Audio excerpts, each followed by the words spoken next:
আন্তরিক কৃতজ্ঞতা। আসিফ মাহমুদ, সজীব ভুঁইয়া, সাকিব আল হাসান দুজনের মধ্যে গত দুদিন থেকে সোশ্যাল মিডিয়ায় যে লাগালাগি শুরু হয়েছে, স্পেশালি সাকিব আল হাসানের একটা পোস্টকে কেন্দ্র করে পরবর্তী সময়ে সোশ্যাল মিডিয়ায় যে উত্তেজনা তৈরি হয়েছে সেটা এখনো চলমান। যেই ঘটনা প্রবাহ, তাতে এটা এমন একটা পর্যায়ে গেছে বাংলাদেশ ক্রিকেট বোর্ডকে অফিসিয়াল একটা ডিসিশন বা ডিক্লারেশনের দিকে যেতে হতে পারে। সেই ডিক্লারেশনটা কি, সেই আলোচনায় আসছি। তার আগে প্রেক্ষাপটটা কি, কে জিতলো, কে এগিয়ে, এই যে সোশ্যাল মিডিয়ায় পোস্টের যুদ্ধ, এটাতে আসলে এখন পর্যন্ত কার অবস্থানটা অনেক বেশি একসেপ্টেবল, কার অবস্থান নিয়ে ধোঁয়াশা রয়েছে, অস্পষ্টতা রয়েছে। দেখুন, সাকিব আল হাসান আওয়ামী লীগ সরকারের সাবেক প্রধানমন্ত্রী শেখ হাসিনাকে জন্মদিনের শুভেচ্ছা জানিয়ে গতকাল মোটামুটি সন্ধ্যা বিকালের দিকে একটা পোস্ট করেছেন, আমি যতটুকু মনে করতে পারি, এবং সেখানে তিনি লিখেছেন শুভ জন্মদিন আপা বা হ্যাপি বার্থডে আপা, কিছু একটা লিখেছেন। তার পরবর্তী সময়ে আসিফ মাহমুদ, সজীব ভুঁইয়া যে রিয়াকশনটা দেখিয়েছিলেন, যেহেতু তিনি যুব ক্রীড়া উপদেষ্টা, বিসিবির উপর তার একটা বড় নিয়ন্ত্রণ বলেন, অধিকারের জায়গা বলেন রয়েছে, এটা অফিসিয়ালি আনঅফিসিয়ালি কেউ স্বীকার করুক না করুক থাকবে। তিনি লিখেছেন একজনকে পুনর্বাসন না করায় সহস্র গালি দিয়েছেন আপনারা আমাকে। মানে সাধারণ মানুষের perception, Shakib Al Hasan is a very big star বাংলাদেশের ক্রিকেট হিস্ট্রিতে। তিনি রাজনীতি যতই করেন না কেন, এই স্ট্যাটগুলোকে বা সাকিবের কন্ট্রিবিউশনের জায়গাটাকে কেউ মুছে ফেলতে পারবে না। সো ওই জায়গা থেকে সাকিবকে পুনর্বাসন করার একটা চাপ কিন্তু সবসময় আসিফ মাহমুদ বা বাংলাদেশ স্পোর্টস ফেডারেশনের উপরে, ক্রীড়া মন্ত্রণালয়ের উপরে, বিসিবির উপরে ইনফ্যাক্ট ছিল। আমরা নিজের অনেক কন্টেন্ট বানিয়েছি সেটা নিয়ে, but I was right, end of the discussion. তার মানে তিনি বলছেন যে তাকে পুনর্বাসন করার জন্য যে প্রেসার ক্রিয়েট করা হয়েছিল, গালিগালাজ করা হয়েছিল, এন্ড অফ দ্য ডে তিনি ঠিক ছিলেন। তার মানে তিনি পুনর্বাসন করেন নাই।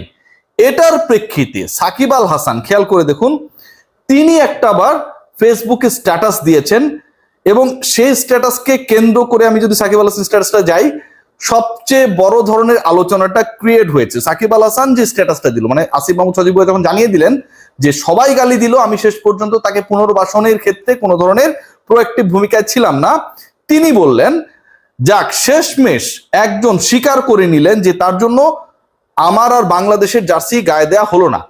কেউ একজন স্বীকার করে নিলেন, মানে আসিফ মাহমুদ যেহেতু বলেছেন যে পুনর্বাসন তিনি করেন নাই এবং তিনি ঠিক ছিলেন, তার মানে আসিফ মাহমুদ স্বীকার করে নিলেন according to the status of Shakib Al Hasan যে তার জন্যই, আসলে আসিফ মাহমুদের জন্যই বাংলাদেশের জার্সি আর সাকিব পড়তে পারলেন না, বাংলাদেশের জন্য খেলতে পারলাম না। সাকিব বলছেন ফিরবো হয়তো কোনো একদিন আপন মাতৃভূমিতে, ভালোবাসি বাংলাদেশ। তিনি আবার এই স্ট্যাটাসটা দিলেন, এবং এই স্ট্যাটাস 23 ঘন্টা আগে তিনি দেওয়ার পরে আবারও যদি আমরা যাই আসিফ মাহমুদ, সজীব ভুঁইয়া, তিনি এটার রিয়াকশনে একটা নতুন স্ট্যাটাস দিয়েছেন, এবং সেই স্ট্যাটাসটা নিয়ে আলোচনাটা একটা নতুন মোড় পেয়েছে, যেটা নিয়েই আমি আসলে ডিসকাশনটা করতে চাই। আসিফ মাহমুদ, সজীব ভুঁইয়া বলছেন, তিনি বলছেন যে দেখুন 5 ঘন্টা আগে যে স্ট্যাটাস দিয়েছে, ভাইয়া আমাকে জোর করে নমিনেশন দেওয়া হয়েছিল, আমি শুধু নির্বাচনটাই করেছিলাম, আওয়ামী লীগের দলীয় রাজনীতিতে জড়িত হই নাই। এই যে কথাটা, এই যে বক্তব্যটা, that was a part of a WhatsApp chat, যতটুকু আমি জানতে পেরেছি যে সাকিব আল হাসান আসিফ মাহমুদ, সজীব ভুঁইয়ার কাছে এরকম একটা টেক্সট দিয়েছিলেন, এবং সেখানটায় তিনি লিখেছেন ভাইয়া আমাকে জোর করে নমিনেশন দেওয়া হয়েছিল, মানে আওয়ামী লীগ তাকে জোর করে নমিনেশন দিয়েছিল, যে কারণে তিনি ইলেকশন করেছিলেন, এবং আওয়ামী লীগের দলীয় রাজনীতির সাথে তিনি জড়িত হন নাই। এখন বক্তব্যের জায়গাটা আপনি দেখেন, এইটা হওয়ার পরবর্তী সময় চ্যানেল 24-এ আমরা যদি খেয়াল করি, আসিফ মাহমুদ, সজীব ভুঁইয়া একটা স্টেটমেন্ট দিয়েছেন আজকেই, সেখানটায় লিখেছেন বা বলেছেন বিসিবির প্রতি আমার স্পষ্ট নির্দেশনা থাকবে, বাংলাদেশ ক্রিকেট বোর্ডের প্রতি তার স্পষ্ট নির্দেশনা থাকবে, কাইন্ড অফ অর্ডার, সাকিব যেন আর কখনোই বাংলাদেশ দলে খেলতে না পারেন। এরপরের বক্তব্য যেটা, ইতোপূর্বে এটা আমি বোর্ডকে এভাবে না বললেও এখন বোর্ডের প্রতি আমার স্পষ্ট নির্দেশনা, মানে এর আগে তিনি ক্রিকেট বোর্ডকে ইনফ্লুয়েন্স না করলে এখন সরাসরি তিনি নির্দেশনা দিচ্ছেন সাকিব আল হাসান কখনোই বাংলাদেশ টিমে আর খেলতে পারবেন না। আলোচনাটা কোথায়? আলোচনাটা যে জায়গাটা আমার কাছে মনে হয় যে এখানটায় আসিফ মাহমুদ, সজীব ভুঁইয়া যে বক্তব্য বা যে রিয়াকশনটা দেখিয়েছেন, সাকিব আল হাসান সাবেক আওয়ামী লীগ সরকারের প্রধানমন্ত্রীকে বার্থডে উইশ করার পরে, এখন প্রশ্নের জায়গা যেটা, মানে একটু আমি এই ব্যাপারটা নিয়ে আমি আসলে খুব কনফিউজড, এবং আসিফ মাহমুদ, সজীব ভুঁইয়ার সাথে আমার ডেফিনেটলি দেখা হবে, আমি এই প্রশ্নটা করব, যেহেতু আমার জার্নালিস্টিক পয়েন্ট অফ ভিউ থেকে এটা জানার এবং জানানোর একটা সুযোগ রয়েছে, যে যেই মানুষটা সাবেক প্রধানমন্ত্রীকে উইশ করছেন, রাইট, সেই মানুষটাই আবার বর্তমান ক্রীড়া উপদেষ্টাকে টেক্সট করছেন যে আমি রাজনীতিতে জড়িত ছিলাম না, জোর করে আমাকে ইলেকশন করিয়েছে। সো এটা কিন্তু ডাবল স্ট্যান্ডার্ড, এটা টোটালি ডাবল স্ট্যান্ডার্ড। এবং এই ডাবল স্ট্যান্ডার্ডে যে ঘটনাটা ঘটছে খেয়াল করে দেখবেন, সেটা কিন্তু সাকিব আল হাসানের দুইটা বক্তব্যের প্রেক্ষাপটে। একটা হচ্ছে তিনি উইশ করছেন, আবার এক জায়গায় তিনি উইশ করা সাকিব আল হাসান, রাজনীতিবিদ সাকিব আল হাসানই তো উইশ করছেন, ক্রিকেটার সাকিব আল হাসান তো উইশ করছেন না। তিনি আবার আসিফ মাহমুদ সজীব ভুঁইয়াকে 5 আগস্টের পরে জানাচ্ছেন যে তিনি রাজনীতি করেছিলেন প্রেসারে পড়ে। তো আপনি যার প্রেসারে পড়ে পলিটিক্স করবেন, নিশ্চয়ই তাকে তার জন্মদিনে আপনি উইশ করবেন না। আর যদি আপনি কাউকে উইশ করেন, নিশ্চয়ই তার প্রেসারে পড়ে রাজনীতি করবেন না। এই যে ঘটনাটা ঘটেছে, এটার প্রেক্ষাপটটা এমন একটা পর্যায়ে চলে গেছে যে Shakib Al Hasan kind of challenge দিয়েছেন যে আসিফ মাহমুদ সজীব ভুঁইয়ার কারণেই তিনি আসলে জাতীয় দলে বাংলাদেশের জার্সি গায়ে দিয়ে, লাল সবুজের জার্সি গায়ে দিয়ে খেলতে পারেন নাই। এবং স্পষ্ট যে অন্তত কেউ ক্লিয়ার করলো তার বক্তব্যে।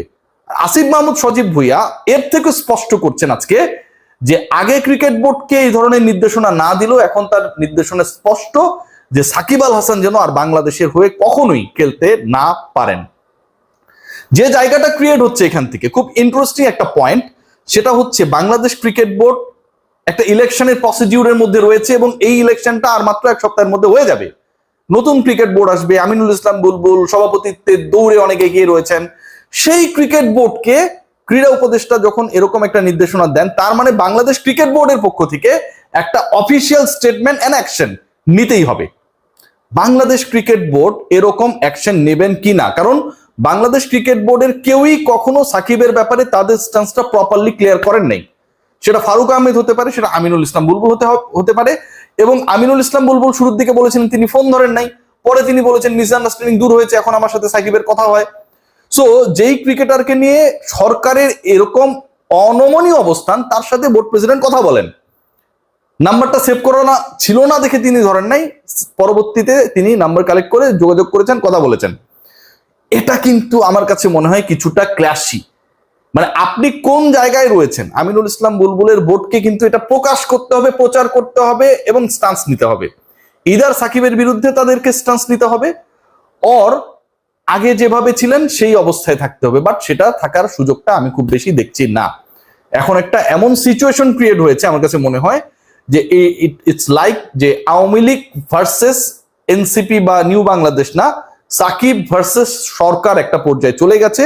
যে সাকিব আল হাসান সাবেক আওয়ামী লীগ সরকারের প্রধানমন্ত্রীকে উইশ করেছেন জন্মদিনে, এবং সেটার প্রেক্ষাপটে এই আলোচনাটা এখনো চলমান। 3 ঘন্টা আগে যে রিপোর্টটা প্রচারিত হয়েছে চ্যানেল 24-এ, সেখানটায় ক্রীড়া উপদেষ্টা নির্দেশনা দিচ্ছেন যে বাংলাদেশ ক্রিকেট বোর্ড যেন সাকিবকে আর কখনো না খেলায়, এরকম একটা প্রপার স্ট্যান্স নেয়। শেষ পর্যন্ত দেখার আসলে কোন দিকে কি যাচ্ছে। বাট ওভারঅল আমার কাছে মনে হয় ইলেকশনের আগে নতুন একটা আলোচনা, এশিয়া কাপের আগে নতুন একটা আলোচনা, সাকিব আল হাসান মানেই সবসময় নতুন আলোচনা। সবাই ভালো থাকবেন।